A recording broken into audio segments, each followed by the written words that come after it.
Just having a bit of trouble understanding the reason for hiding the ayah in the middle, like you were explaining.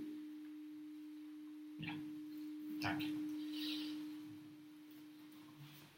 There are two explanations at least. One is Allah is hiding this because there were people who were not comfortable with these ayat about Imamah.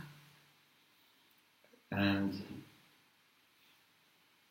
one way of preserving the Quran from loss was to divert attention of people who are not happy with certain issues away from those issues. Because some people were not happy with Imamah, so their attention was diverted. It was like hiding, so that they don't pay that much attention. Another reason is, and both of them can be working together, is there is a test. Allah subhanahu wa ta'ala makes enough explanation, but doesn't make it too obvious so that no one can deny it. There are certain issues that Allah wants to test. So it completes the hujjah, but leaves room for people who don't want to accept. Okay? And this is why, for example, name of Imam Ali is not mentioned in the Quran as successor. There could be an ayah in the Quran that mentions the name of all 12 Imams.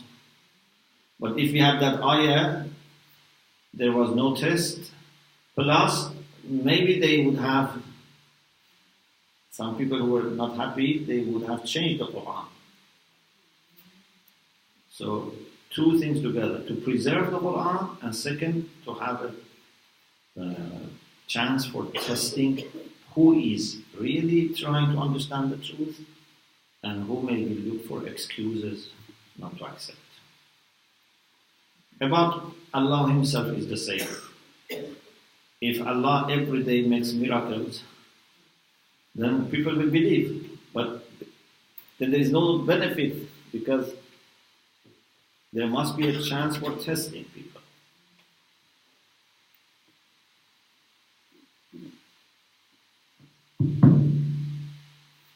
Any further question?